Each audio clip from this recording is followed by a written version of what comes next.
Thanks for joining us for another edition of The Small Business Show with Jim Fitzpatrick, exclusively on ASBN.com.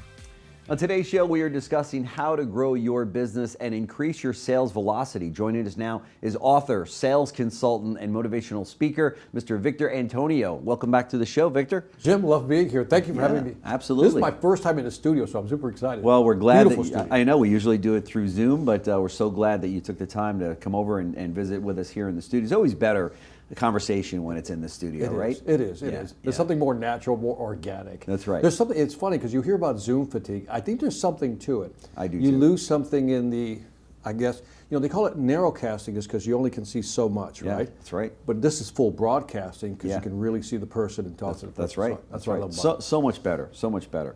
So we're talking about how to grow your business in 2024. Obviously, that's at the forefront of every entrepreneur and small business owners and medium-sized business owners' minds right now. Right. How do we do that?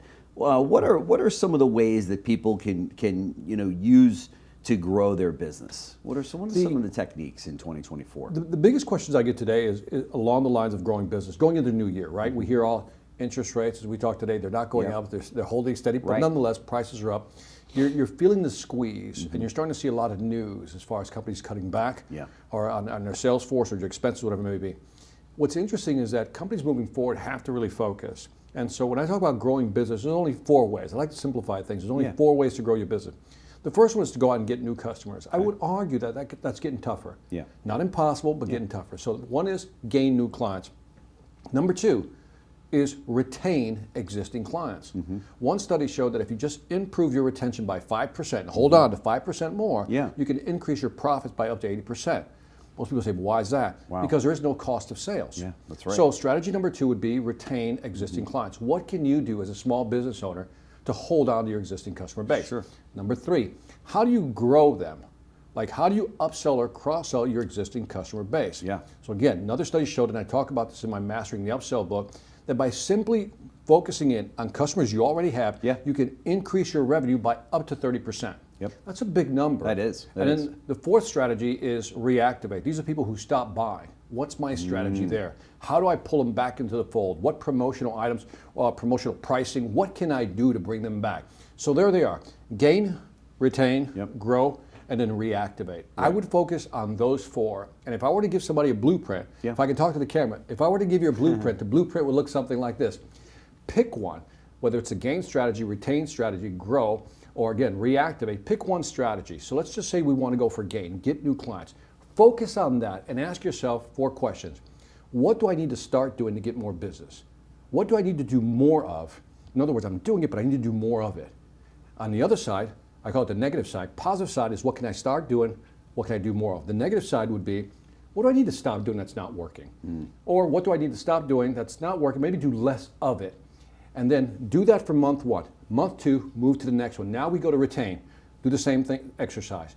Month 3, 4, all the way through, Jim. After 4 months, repeat the cycle again. What's cool about this is that if everybody's on board, let's say this month, on just growing business, then we all understand the mandate for this month. How do we upsell and cross-sell? It's like when you buy a car, I tell people, you start seeing that car on the road. Yeah, that's right. Right? You start, you're like, everybody owns this car. Yeah, and it's not like everybody went out last night and bought the car. No, right. It was there, but when you focused on it because you bought it, now you saw it. Yeah. So imagine if you just take one strategy a month and just focus on that, you'll start seeing opportunities to grow one of those 4. That's right, that's right. And I love it because in an exercise like this, the business owner, the entrepreneur has an opportunity to take a much closer look at his or her business and say, all right, to your point, what are we doing wrong that we can do away with? Because that is the case in so many situations. Sometimes that it involves head count. Sometimes it involves a person that's in a position that the company owner knows we've been hanging on to this person. They're really nice. Maybe it's somebody that's been around a long time. Maybe it's somebody that's even a personal friend of the family. But they're costing you not just revenue in terms of salary, but maybe the opportunity to grow your business. This might be the year to make that cut, right? It's a tough one, isn't it? Yeah, it is. It's a tough one because if your business is not surviving, it's not helping anybody. That's right. And the longer you defer, let's say, getting rid of somebody who, let's just say you no longer need because the market's changed. Yeah. I think that's just, I'm quick to cut. Yeah. If I know that's not working, it's not working. And so what I would love companies to do before they do that, though, is look at their process first. For example, whatever my sales process is, whatever my manufacturing process, my business process, and ask myself key questions. What processes can I combine to become more efficient? Yeah. What can I automate? What can I replace or eliminate? And then make that process more effective. Because when you do that, you make your process in general more effective, then it gives you a real assessment of what I need for a head count. And if the two don't match, then you got to make certain adjustments. That's right. And so I would work on, I guess, operational efficiencies or sales efficiencies, and then figure out what's my new body count that I need to grow this business. But be careful, because remember what happened during the pandemic.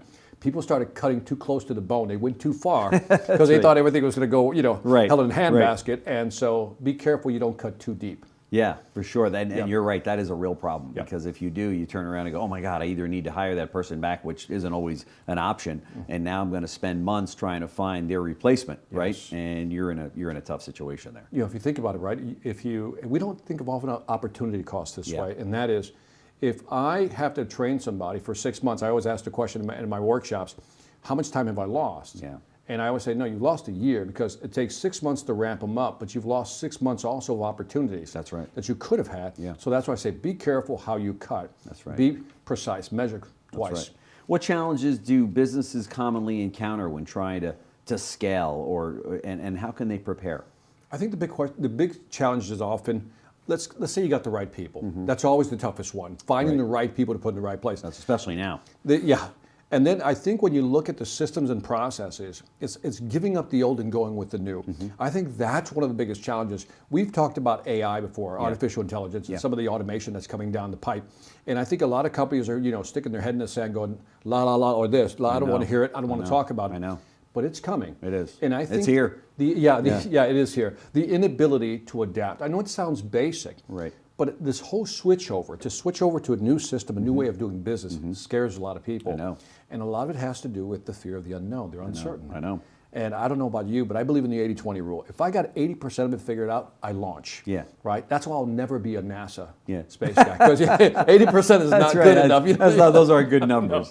That's exactly right. But the thing is, we got to try new things. We got to switch over. We just got to change our model sometimes. Yeah. It's almost like waiting too long to jump in when the internet came. In the 90s. Yeah. Can you imagine those companies? And I'm sure there were a lot of them that said, nah, this internet thing, why we need a website? We don't really need a website. Well, you would never think about opening up a company today without having a website, both for the e-commerce as well as letting customers know where you are and what you sell and everything else. But I think there's a little bit of that with AI, right? I think to your point, that caution to move ahead. How do I use it? How do I use it, right? Yeah. And the way I explain it to folks is, and I think we've talked about this in the past, is that figure out what, for example, in sales, figure out what your sales process is. Just lay it all out in boxes, I always say. Just lay out all the boxes with the process are, and then ask yourself, where can I accelerate with AI? Right. And begin small. Yeah. I think the technology piece is big, but again, I don't think if half the people think wrong, I think you're going to have a hard time scaling your business. Yeah, for sure. Can you share any example of a business that has successfully accelerated in sales velocity? It's interesting, when we look at sales velocity, there's 4 components. So there's 4 ways to grow your business. We covered that. There's only 4 ways to grow your sales. I know you say, I know, what a coincidence, right? And that is increase the number of opportunities in the pipeline, increase the average deal size, increase your conversion rate, and also shorten your sales cycle. Okay. And so again, we can apply the same methodology. If you're a salesperson, sales manager, VP of sales, why don't you focus on one of those 4? How do I get new deals, people in the pipeline, gain? How do I increase the average deal size? Well, that's really upselling and cross-selling, very similar. Yeah. The third one is conversion. What are we closing? The conversion piece I think is interesting because a lot of sales cycles are being extended. Let me think about it. Let me get back to you. Can we, maybe next quarter. And we have to ask ourselves, why is that happening? And there's an interesting study where it showed that on average, they did a cross-sectional study, it's fascinating. On average, businesses will close 40% of their deals, 40, which means they won't close 60% of their deals. I'm not trying to trick anybody, right? No, right. Here's the interesting, when they looked at the 60%, what happened to them? Why didn't they close? Yeah. Only 20% went to the competitor. Okay. 40% were no decisions. Okay. Wow. Which tells you one thing, that your real competitor is not your competitor. That's right. Because that's only 20%. That's right. Your real competitor is no decision. That's right. And what you're finding in the market today is customers lack the confidence Yeah. to make a buying decision, to pull the trigger. Yeah. So if you're a salesperson and you don't position yourself as a subject matter expert, Yep. by me saying, Jim, Yeah. I know that you're scared to make a decision. We've looked at these 3 options. Yeah. Now, based on what I know about you and Yeah. what you're trying to do, here's the one I would recommend, and here's why. Right. And salespeople have to be that bold. Yeah. And a lot of salespeople have it in their mind that, well, that's being dominating. That's being controlling. No, you're helping buyers make decisions, and they need help. That's right. And they'll thank you later for it. Yes, they will. That's happened to me where That's a good way of looking at it. Yes. But I've dragged my feet on making certain decisions, and somebody will get a very skilled salesperson that comes along and goes, look, we're doing this until you stop me from writing the order. But you really need to do this. You know it. I know it. I'm going to move ahead with it. I'm going to have that shipment sent over to you, unless you go kicking and screaming and say absolutely not. And later on, I'll call that individual or text them or email them and say, you know what, thanks for doing that. Because And you're doing it because you believe it, am I right? That's right, that's right.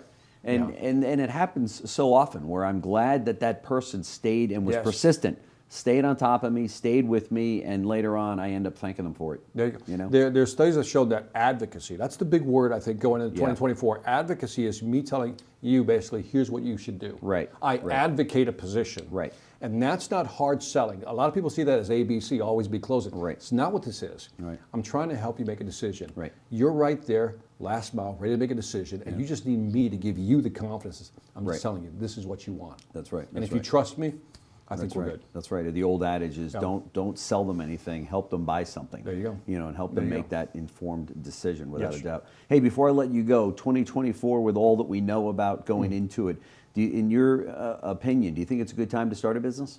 It's always a good time to start a business. No, it is. I say that, and people think I'm being flippant. Right. But I always go back to Milton Friedman, the economist's famous line, recessions are good because they squeeze out the excess in the market. Yeah, that's right. To make it more efficient. Sure. And so if you have a product or service that you believe can compete in the market, Right. why not launch a business? Yeah. Somebody's making money. Yeah. Somebody's selling something. In this market, you don't have to have a special product.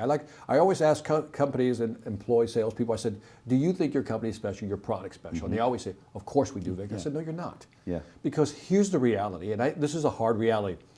Products and services, with some rare exceptions, have reached what they call product or service parity. Okay. Which means you can't tell the difference. Yeah, yeah. They all look the same. Yeah. And even if you came up with a differentiator, somebody's going to copy that differentiator, Of right? course. So having said that, then what's happening in the market today is the salesperson for the first time is the differentiator. It is how I frame the product. It's how I position the product, show you the benefit, right? Long-term break-even points, total cost of ownership, return on investment, blah, blah, all that. It's how I frame that. Yeah. You'll say, you know what, I want to go with you, Vic. Right, yeah. That's what selling is today. That's the competitive advantage in that company is that human being that's connecting and engaging with that prospect. Because everything else looks the same to the actual buyer. That's right. That's right. Yeah, that's fantastic. Yeah. Victor Antonio, author, keynote speaker, all-around good guy, incredible sales consultant and sales coach, and of course, podcaster, I should say, Sales Influence Podcast. What's the name? Was that Sales Influence Podcast? That's the name of it, right? Check it out. It's fantastic. So we're showing all the information on the screen right here. In fact, you can connect with Victor with just a little link right below this video and check out the podcast. So thank you so much for joining me. Thank you for having me again, Jim. Awesome. Appreciate it. Thanks for joining us for another edition of The Small Business Show with Jim Fitzpatrick, exclusively on ASBN.com.